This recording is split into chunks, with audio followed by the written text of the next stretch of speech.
Welcome everybody to today's discussion, and our webinar is called Decoding CISO Clicks, Media Strategies That Work. I'm Julie Jordan. I'm the Executive Director of Cybersecurity. We're a marketing agency dedicated to cybersecurity and IT marketing, and I'll be your host today. Cyber Theory is part of the ISMG publishing group, and as such, we have access to many wonderful CISO colleagues and collaborators in our extended communities, as well as having a large database of intent information based on everything the CISOs do on our network, as well as other cybersecurity practitioners and buyers. So we have the benefit of being able to use that data in terms of helping us devise, marketing strategies and successful campaigns. So we'll get started in a minute, but first I'd like to introduce you our panelists. We have two CISOs with us today. First, I'll start with you, Sean. Sean is a former CISO at Wiley. He's a published author and a contributing member of the CyberEd Board Community of CISOs, which is another ISMG community of CISOs. So hello, Sean, and thank you for being here. Would you mind sharing a little bit about your background? Great. Thank you, Julie. It's great to be here. Thanks for having me on. I've been doing technology leadership for quite a while now and really worked across all aspects of technology, from platform engineering to DevOps to, of course, cybersecurity, and had the privilege of working with a wide variety of companies, from large financial companies like Experian to innovative tech companies like Etsy. Most recently, as you mentioned, CIO and CISO at Wiley, where I led a global team to help deliver some great research and education products. Since leaving there, I published a book, The DevSecOps Playbook, obviously focusing on that intersection of DevOps and cybersecurity. And I've been building up a practice, fractional CISO practice, helping companies with their cybersecurity strategy. It's great to be here, and I look forward to the discussion. That's fantastic. Thank you so much. That's really helpful.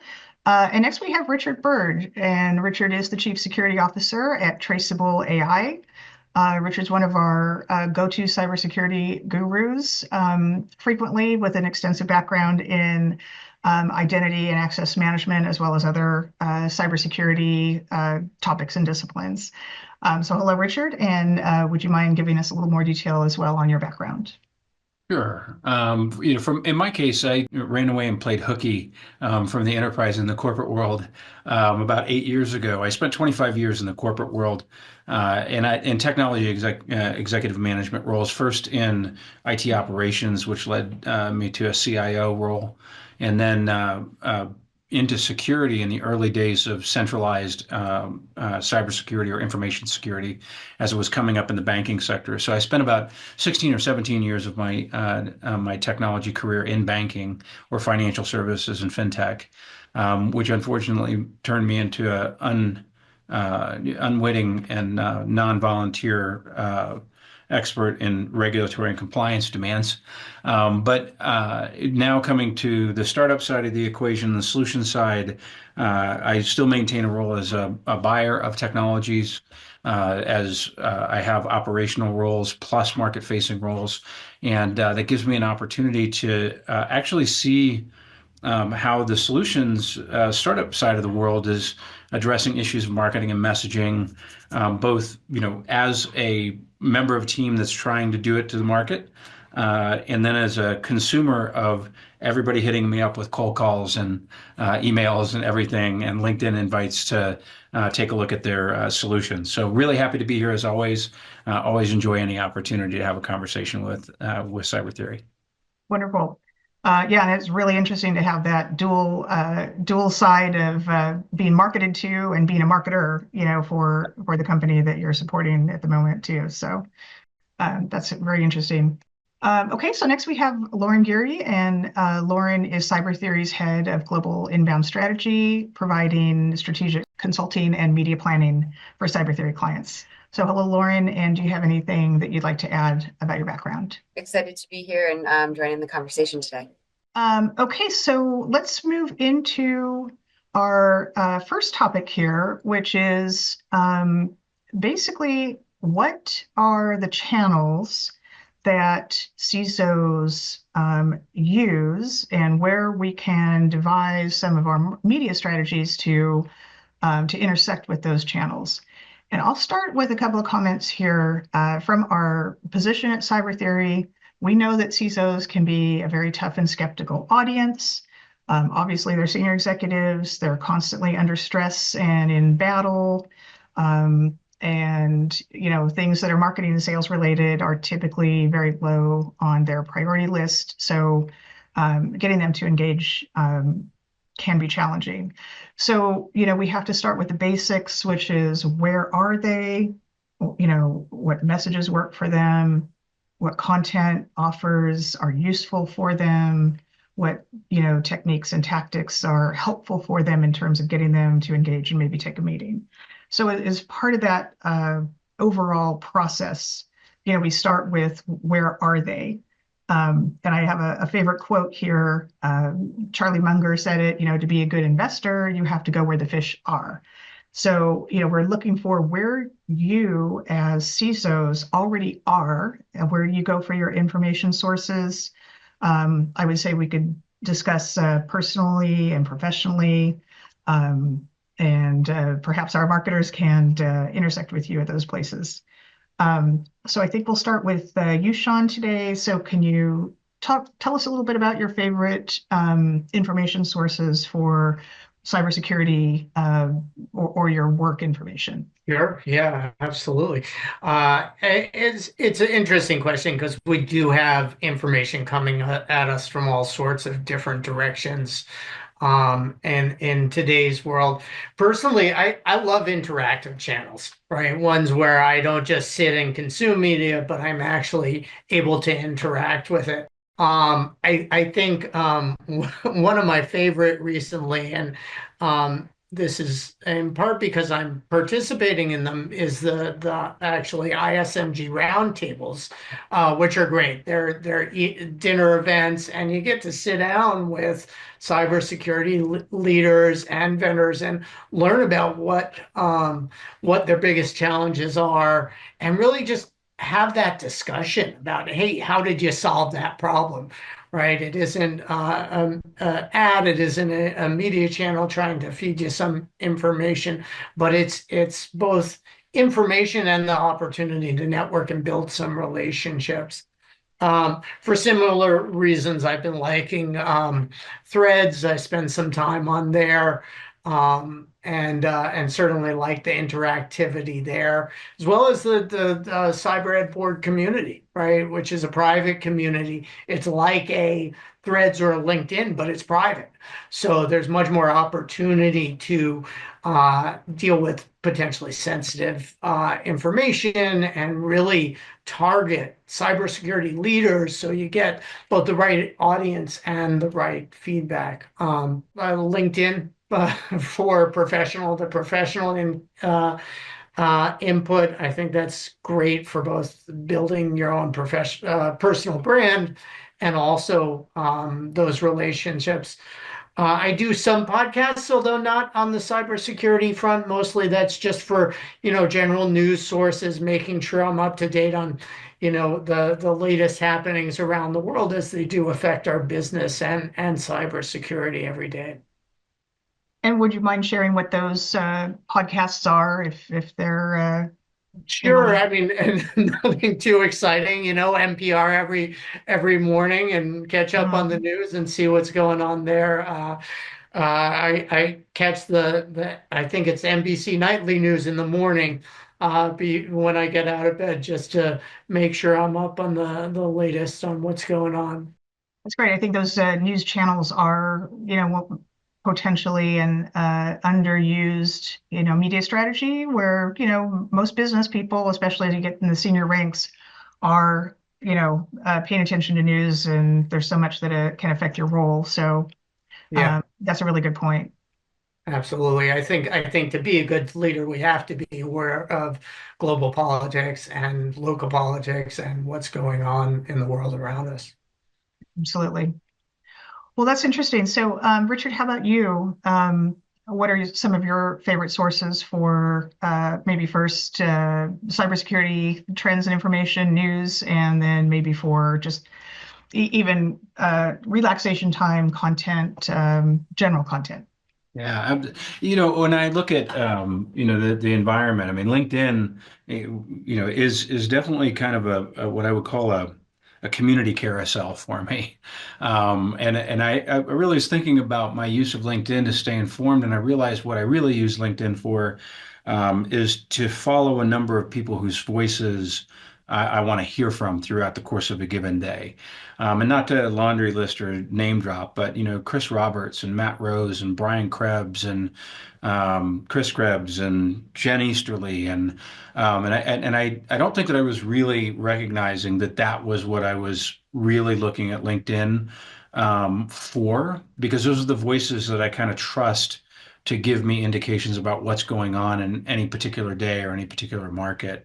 The list continues. John Kittervag, Chase Cunningham, and that also forced me to do a little bit of a head check in answering this question, because I was like, well, I'm not really potentially using LinkedIn like a lot of CISOs are. Not that I wouldn't tell every CISO that there's a really great stable of people that you should follow that are great thinkers and thought leaders within the industry, but it's the way that I've come to use it.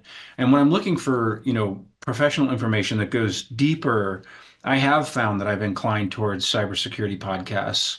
And I think there are some that are really, really good, well sponsored, well funded in terms of having built a business around it. I think of Ralph Lowe's Down the Security Rabbit Hole, which is one of the longest continuous podcasts on cybersecurity that's out there. And Risky Biz, the number of people I know that, the instant you start talking about podcasts that immediately say Risky Biz, is probably, thousands of people long. And that's really for me where I'm, grabbing that. I travel so much and I'm constantly moving. I'm trying to get these snippets as I'm in between airports or cars. And then, personally for me, I do incline heavily towards a lot of business related news. Bloomberg is kind of a standard for me, and MSNBC, CNBC. And then, the other piece that I think might be important for the listeners to hear, there are other channels that some CISOs follow that may seem non-standard or kind of, wouldn't be in consideration. One of those is Law 360. They have a cybersecurity and privacy update that comes out daily. And the reason that I find that helpful is because it laundry lists, and this is going to sound pretty dark, but it laundry lists all of the current and ongoing lawsuits against companies relative to cybersecurity and privacy. And I actually find that is extremely helpful in helping me pinpoint like really obscure, underreported events or exploits. And I probably have been reading through that every single morning for probably the last 7 or 8 years. Wow, Yeah. that's amazing. Yeah, you probably have a insight gleaned from that about where your compliance risks are, Yep. breach risks, and all kinds of things from that. That's a really, really good tip. It's amazing. Well, that's super interesting. Um, so let's say that's kind of focused on the where. One of the things I would also say to close out this part of the discussion is that, Richard, we have worked with you before as, an influencer participant in some of our client discussions on certain broad topics in cybersecurity. And so it's interesting that you yourself, as an influencer, turn to other influencers on LinkedIn to get, credible news and insights. So I guess from a marketing standpoint, that is just kind of a tip that, work with influencers where you can in some of your materials, and you don't have to pin them down into your solution discussion necessarily, but even that broad trend kind of information, if an influencer is talking about it, they probably are the thought leaders in the area or one of the thought leaders, and it's very useful for other CISOs. So Well, if I could add to that, I think it sometimes gets missed. I mean, first of all, especially in security, I've never met anybody that has a very strong public brand relative to security that wasn't a well-seasoned practitioner.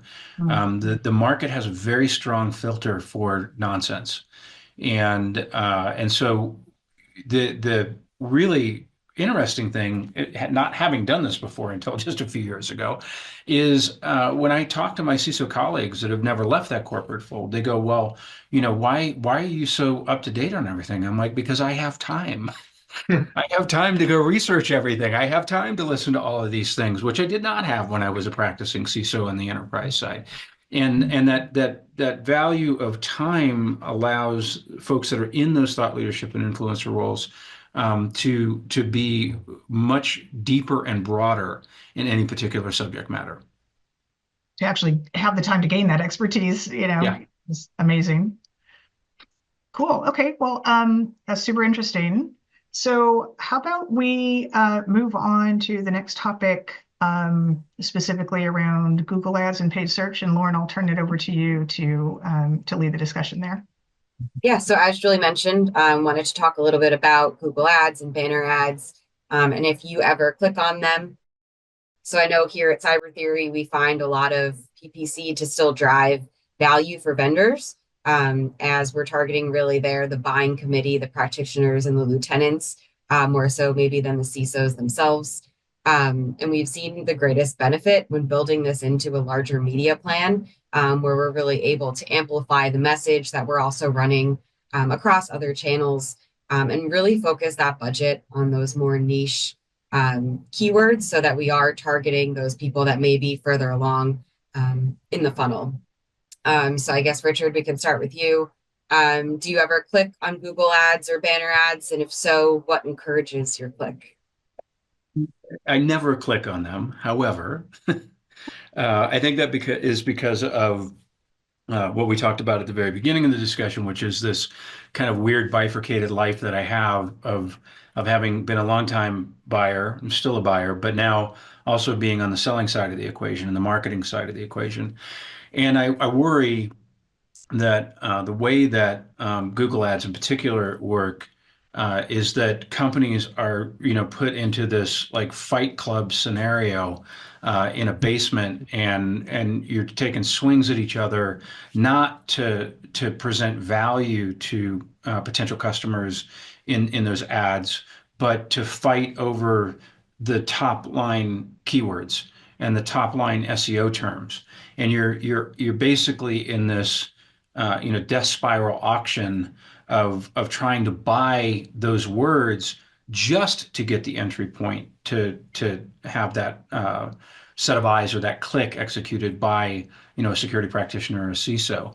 And I think it has really made it difficult for companies, especially young startups, to be successful in using those channels to be able to make the kind of return rates that they need in order to justify those expenses. And then it's also been compounded, although this has changed over the last 2 years or so. It was compounded by and if anybody disagrees with me, I'm sorry, but I'm right.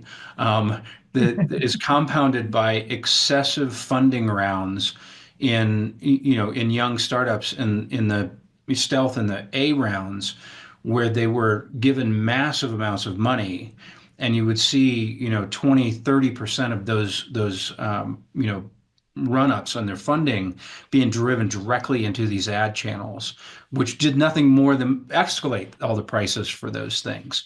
And so that's certainly that rare air has started to kind of come back down a little bit.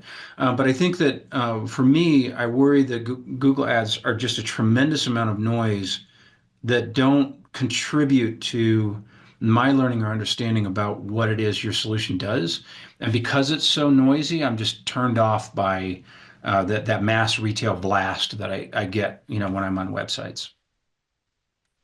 Yeah, I think that makes sense. I know a lot of times we do see, when we are launching different client campaigns, looking at the competitors, and they're all there. So it's more of you need to be there in order to increase your own brand awareness with the solution. Sean, how about you? Do you ever click on the Google ads? And if so, what encourages you to do so? Yeah, I tend to agree with Richard here. I would say no. And I feel like more and more like all we get is ad sponsored results. I'm scrolling further and further every day to get to the first non-sponsored result. And I do think that's kind of an unfortunate development in the broader internet and how we access information. Um, Having said categorically no, I will say there are exceptions, right?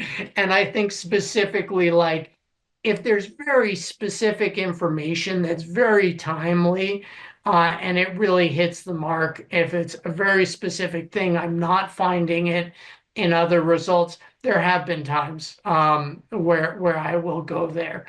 And I do wonder if there isn't some we have to think about whether the impact and brand recognition is more beneficial or detrimental, right? Because I do see things up there and go, yeah, nope, I want to scroll right past that to the things that are organically rising to the top of the search. But at the same time, you are getting your name at the top of the list. You are getting some brand awareness, even if it's not the one I'm going to be clicking on. Lauren, isn't it true that with virtually every client, when we deploy a paid search campaign, that if we run the paid search, the banner ads, if they're crafted well, that it lifts the results on the organic as well? They kind of work hand in hand because you can potentially get two messages in front of the person who's searching. In a short level of real estate. But again, it has to be, well crafted. It can't be the fluff or just the hit and run quick ad, try to get the click thing. Although let me put one other point in. As we see with paid search and Google Ads, the other dynamic there is the move towards the AI summaries at the top. So I do think that is going to make the shift in, what somebody's searching for, what they look at first, does it answer their question right away in what looks like a neutral way. That's probably going to happen more and more from a marketing standpoint. We are starting to see trends towards being able to influence what goes into those AI summaries with how you craft your website content and what you say specifically and how you position it. So going to messaging, what does get you to click, and let's say it's not in paid search, but in any channel, email, banner ad, LinkedIn post, website button. And Sean, I would start with you. Anything that does get your attention when it's a message that is being presented to you. Yeah. So like I said earlier, I mean, in general, I'm not going to click on ads. I'm not going to click on paid search results. So I think we have to think about how are we really providing valuable information so that it comes to the top of the thing that you're searching for, right? But much more organically. How are you crafting your pages and your information out there? Because certainly there is a lot of things I do go to, right? Things I'm looking for. And I think from a marketing standpoint, I would say that as a CISO, as a CIO, I'm generally looking for things that are solving an immediate problem that I'm having, right? And um, and a lot of that is about understanding the challenge that I'm facing and addressing it. Particularly lately, working in this fractional CIO and CISO, right? I'm often looking for tools that can help my clients, tools that can help me in the writing I'm doing, such as white papers I may be referencing in a paper I'm writing. but also interactive tools I'm using. The assessment. There are some assessments and some good cybersecurity tools that are out there that I can work with, use with clients to help understand their cybersecurity posture. I was recently working on a NIST 2.0 assessment, and I was able to find some really good, valuable resources out there on that migration and tools that I could use with my clients that were part of that led me through a vendor site without having to go and purchase the vendor's tools. So there are certain things that I will go to, but there has to be a need. It has to be present to the issue I'm working on immediately, and offer immediate value there. So solution oriented is really important. That makes a lot of sense, and that is kind of like timely, be in the right place in the right time with the right story. It's all good. Richard, how about you? I know you've already given us one great piece of advice, which is, if there's someone credible doing the messaging on, an influencer, for example. Anything else that is something that you might gravitate toward and click on for Yeah, messaging? I like any messaging that clearly articulates a thrust that suggests that this company understands my business problem, right? It's funny. I think the consumer side technology solutions companies do a much better job at this than most of the other segments, like especially security. Like sometimes I feel like advertising, messaging, and security is, hey, we're selling a really cool jet fighter, and I'm like, I'm trying to build a piece of IKEA furniture. Like you guys are completely missing what my problem is right now, right? I'm trying to get a herd all put together, and then I think about, and not that I would ever recommend that people rush and go buy billboard space, but I think about every time I go to San Francisco, and I'm coming down the highway in the Uber or the Lyft, and there's the billboards from Monday, and there's the billboards from Salesforce, and there's the billboards from HubSpot, and on one billboard, they so clearly articulate whatever my pain point is. Not that I'm rushing out to buy any of them, but I go like, how is it that we can spend millions and millions and millions on digital marketing and messaging and SDRs and BDRs connecting through LinkedIn, and I get a much clearer picture of what my business problem is and how a company like ClickUp might solve it by driving past a billboard in San Francisco. And I think that that's where we definitely have a lot of work to do as it relates to solutions marketing, because there's not that same kind of concise statement about what my problem is, and we're the ones that can help you solve it, in too many of the different segments of technology. That's really interesting because billboard level messaging companies typically are funded, or they're very large when they start to move into billboard advertising. And the rule of thumb there, at least in my background, was always 7 words or less. So you have to be able to tell your story in 7 words or less, but you might be like a Super Bowl ad, you might be spending several $1 million on it. So it is worked on really intensively, to get to Yep. that level. Well, and But the same you would think principle that we applies. would know. Yeah, you would think that we would understand that, that also works exceptionally well down market on our budgets, Yes. right? Make Yes. every message impactful instead of trying to explain War and Peace with whatever collateral material you're making, where people get lost in the first 17 paragraphs. Like that level of precision that comes with that focus on I'm spending a ton of money, it really needs to cascade into young companies as well. Well, it's an amazing thing, and this is one thing we see with clients all the time is over complexity in messaging, or not, netted down enough, or not really understanding, in our experiences, that most things that buyers will need to see are operational benefits, not technology benefits. They need to be Exactly. able to see the operational benefit and have that distilled for them, because they have to still make a business case for the budget to buy. And so if that part is missing, or those relevant features in the messaging are missing, There's nothing really to hang the hat on. But I like what you said also, Sean, from the standpoint of planting a seed. This is another thing we find that is really works with CISOs, or what you even have to plan for is that you have to cultivate CISO attention over time. You have to plant those seeds. You have to be there without getting anything back. You have to provide the value. You have to provide the support, help their mission for as long as it takes, and then you can be kind of have some of that mind share for your solution category, even on a personal basis for a person who's trying to reach you and have conversations with you. So I'm glad to see that you're echoing what we actually find, over a lot of clients and campaigns. So. All right, great. So I think we're ready to go to the next topic, which is content, and I'll turn it back over to you, Lauren, for that topic. Great. So now that we covered the messaging that resonates, we wanted to touch on the types of content assets that you're most interested in.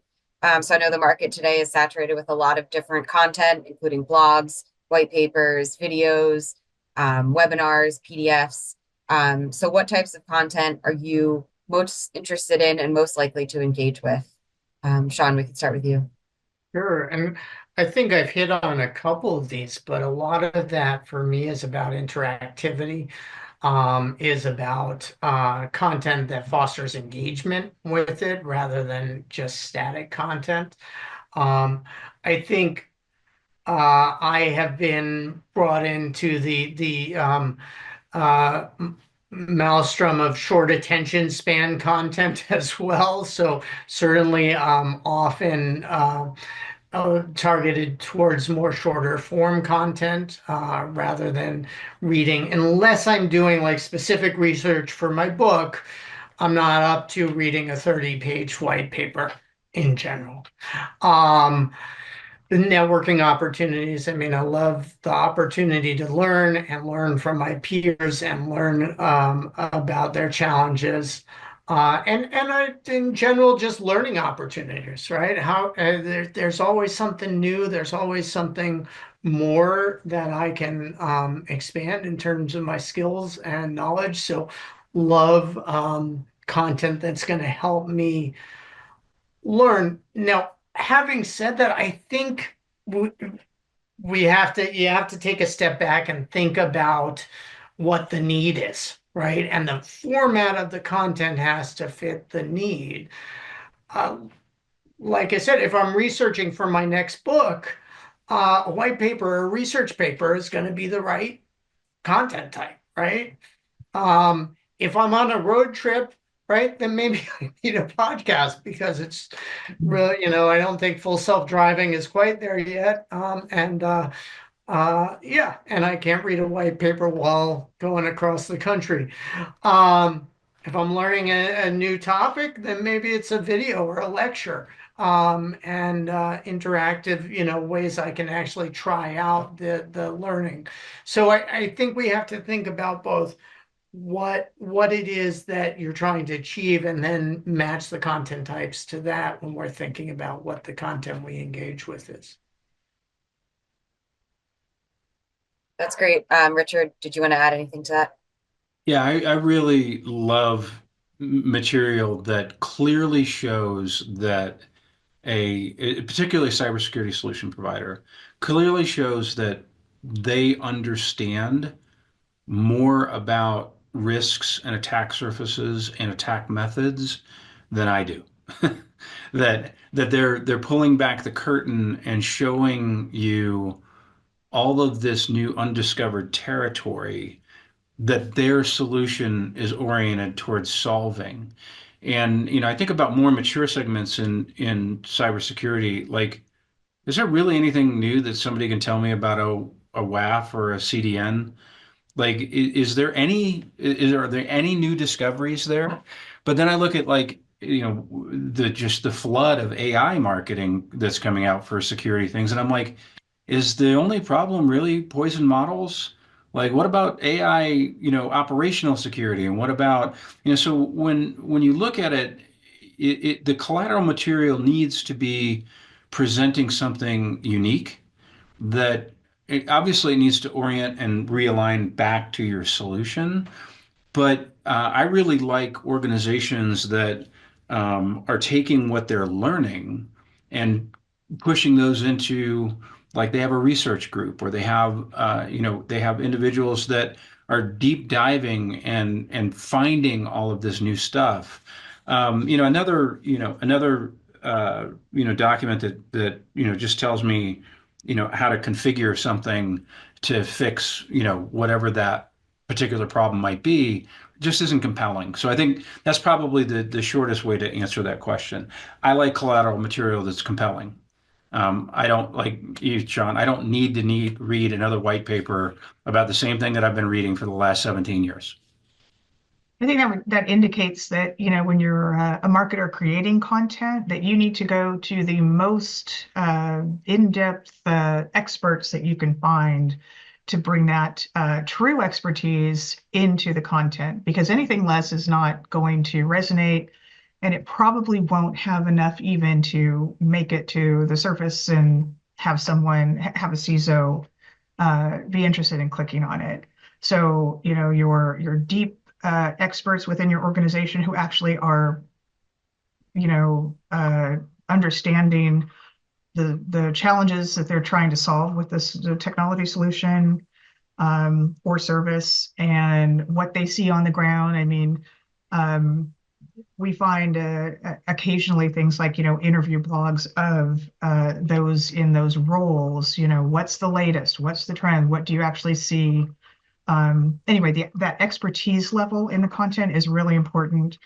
Um, uh, Unfortunately, we also see often quite a bit of where it stops, which is like kind of marketing level messages that, let's say, they flow down from the engineering group to the product management group to the product marketing group, and then to the demand gen groups or the content creators. What you really want to do is have those engineering group conversations and let them get interpreted by perhaps your product marketing or your product management teams, but make sure you're getting the real information and not starting lower in that process. Cool. Okay, I think we are rounding the corner here to our last topic, and looks like we've got a good time for it. So this last topic is deciding to engage. What makes CISOs agree to a meeting? So as marketers, we know this is kind of the lottery ticket, very hard to come by and very valuable. So I think, Richard, we'll start back with you. What makes you agree to take a meeting with a vendor? What has led to that in the past? Timing. I think that it's very hard for solutions companies to recognize that timing is everything. And if I have an immediate need, and sometimes I hear this, this notion of compelling event being thrown around, and I always kind of laugh because it seems like compelling event frequently gets thrown around with a market message that comes to me that says, you need to be compliant. That's why you want to use us. And I'm like, I worked in regulatory and compliance for 25 years. Let me tell you how you can game compliance. It is not, these are not the compelling events that you're looking for, right? But I do have compelling events that either are associated with an immediate business need, or I'm building, building a new company, and I've got to, bolt in, key features and capabilities on the business side, including protecting my organization. And so that almost always will yield a click. And sometimes that's luck for the companies that are marketing.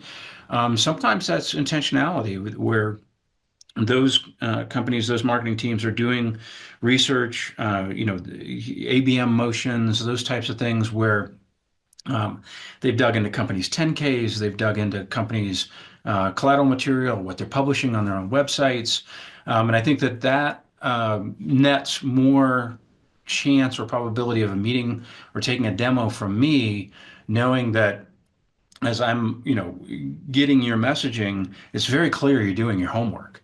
And that's going to yield it. The kind of mass retail carpet bombing, virtually never.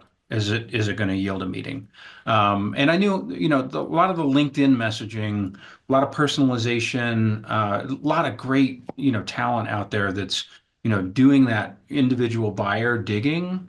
I'm probably still in that same 4% response range that, a lot of those numbers kind of net out to. But I have over the course of the last couple of years gone, man, usually it's a kid. That kid's done a really good job of doing all the research. I'm going to give him a shot. Mhm. So I think it really just comes down to I'm going to take a meeting with a company that is clearly doing legwork to understand that this is a time that I need them. Mhm. And I'm probably not going to pay too much attention to people that are just carpet bombing the market. And that legwork is actually representing time saved on your part, so Absolutely. that's why it's valuable, and that's why you might consider it, whereas you wouldn't otherwise. So, Yep. cool. How about you, Sean? When do you take a meeting? Yeah, I agree. A lot of it's timing and when there's a specific need there. If we have decided, we look across the company, we say, hey, we're our biggest gap is this area, right? And we need to fill that gap. That's when I'm going out and doing the demos and comparing side by side, or working with my security architects to do the same. There needs to be an immediate need. Now, sometimes that's an emergent gap. Oh, there's been a incident and you need to it identifies a gap in your security and you need to plug that. But more often than not, and more hopefully than not, it's more about strategy and filling those holes you need. Maybe it's about cost savings, right? Hey, we have an opportunity to reduce costs. So I think there's a large element of timing there, as Richard mentioned, and it's more about being proactive and going out and getting those demos to fill the needs you have. I will say there are times when I'll take a demo because it comes through a valued connection or trusted advisor, right? Someone who says, "Hey, Sean, you got to check out this new vendor." We did this great thing where we worked with some VC firms, and they would say, "Hey, here are some really hot companies that we're working with. Of them, which ones?" And we'd have a showcase a couple times a year where we then choose from that larger selection and bring those in. That was great, kind of trusted advisor kind of relationship. Um, and the last time the time I'll take a demo, and this is more recently in my role as fractional CISO, is when I can help. There are times when someone will be coming to market with a product and they say, "Hey, we need feedback." More often than not, I'm going to say no because that's an investment of my time. But there are areas where I really feel like I'm excited about the space and excited about what they're doing, and I can help them. And I've had some great experiences working with companies that are coming to market and help them improve their product and really drive the way they come to market in a more effective way. And so that, and it's just good to be able to help when you can. So on rare occasions, that will be an impetus for me as well. That's really nice and generous of you, as you both are, generously giving your time here today to help our audience. But I like, Sean, what you touched on in terms of, trusted referrals is clearly a way that you can kind of shortcut getting engagement with a CISO. And as well, you mentioned when a potential operational benefit such as cost reduction is on the table. That's what I mean by operational benefits. There's real things that may be worth it if they hit a certain, level. I know also one other tip is, and Lauren, you mentioned this earlier, about being able to, let's say you have a CISO lead or with marketing or MQL, marketing qualified lead. So in that organization, what we have learned from past CISO panels is that there's often a group under that CISO of lieutenants and practitioners and those who actually do a lot of the vetting, initial vetting of solutions and what gaps need to be filled, and vendor evaluations, and then they package that up and then they can take it to you as the CISO with maybe now there's a short list or a recommendation, which would be even better. So in that regard, what we would say is when you have these CISO MQLs, look at the organization, make sure you're targeting the entire organization under the CISO, find those lieutenants, cultivate them as well. And that can be, again, kind of a backdoor, I would say, in some cases into having a meeting with a CISO. Yeah, Julie, that's a great point. In fact, at Wiley, we had targeted goals around driving innovation, and one of the ways we did that was to evaluate a certain number of new products and bring a certain percentage, like 5% or less, actually into production. And that was all driven by our architecture team, and I had my senior cybersecurity architect, and most of the time to all of the time, he was the one who was out there looking at the new products. And it was only after he'd seen those and go, yeah, this is really valuable, that I'd be looking at the demo. That's great. I love that feedback directly.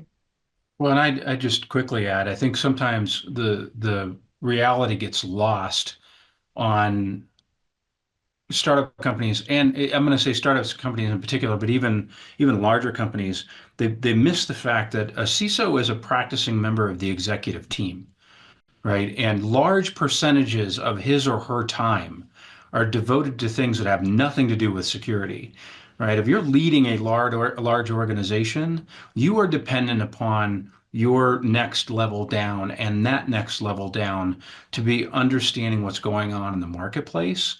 Because as a CISO, I dealt with legal holds, I dealt with crisis comms, I dealt with, performance evaluations. You are a functioning member of management. You don't just do security all day long. So, casting that broader net is absolutely necessary. And it's probably getting worse for CISOs now. In terms of their time commit on how much they actually are focused on what's going on security and how much time is spent leading their organizations. That's some great feedback, and so it's kind of like an ABM approach in a way where you're targeting that broader cybersecurity team, but specifically if you can find out how they relate to the CISO. And for example, we've done one great asset that worked very well for one of our clients, which was how to build a business case for this certain type of a cybersecurity solution, and literally mapped out all of the typical factors that would be evaluated with here's average costs, now put your costs in or your estimates, and those types of things give enough insight and an actual usable kind of format to go to that next level and say, hey, I've done this, I'm taking it to you, CISO, here's what I think we should do. And again, have a better shot and respecting the time that the CISOs have to spend as senior executives. Well, this is a really fun conversation. I think that brings us to the close here. So we hope everybody found it valuable. Want to thank our panelists, Richard Bird and Sean Mack, for your time and great information flow today. And thank you, Lauren, for your insights too. If you're looking for ideas on how to reach CISOs more effectively or any part of the marketing mix, Cyber Theory can help. Just send us a note at contact@cybertheory.io. And with that, I'd like to thank everyone again and hope you have a great day.